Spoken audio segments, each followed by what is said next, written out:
A case which questioned to legality of conduct of few scientific tests to improving the investigation in criminal matters, namely polygraph, narcoanalysis, brain electrical profile activation test. The Salvi vs. State of Karnataka 2010. The appellant's Salvi's daughter married a man belonging to a different caste against her family vision. The man brutally murdered in 2005. The Salvi, along with two others, became the suspects of this case. The prosecution sought the permission before the court to conduct brain mapping and polygraph tests. The court granted the permission, and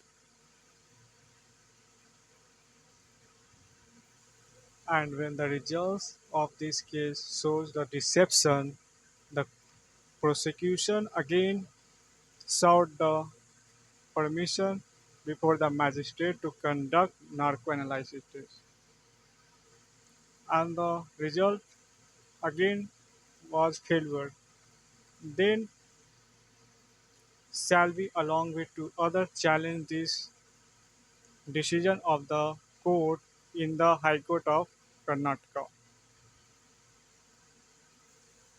but they failed to get relief. Then they challenged in the Supreme Court of India. There were three questions raised in the Supreme Court. Firstly, whether the involuntary administration of these tests comes within the meaning and scope of fundamental rights of a citizen. Second, whether the involuntary administration of this case is a reasonable restriction on personal liberty as comes under Article 21 of the Constitution. Third, question of self-incrimination and death scientific test protected under Article 20 subclause 3, which said that no person shall be forced to be a witness in his own case. The Supreme Court held that these scientific techniques is unconstitutional, which violates the Article 20 subclause 3 and 21, which violates the right against self-incrimination under Article 20 subclause 3, and these techniques infringe the mental privacy, dignity, and a individual's liberty, personal liberty.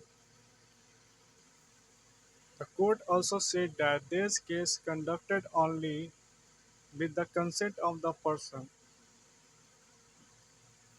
and statements not admissible as evidence in criminal matters and any other matters.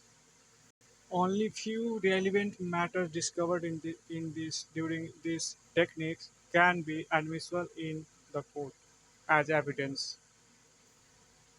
This judgment of the Supreme Court protects an individual's fundamental rights, human rights,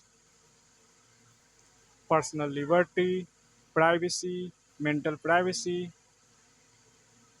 fair investigation procedures, and constitutional safeguards of accused person in India.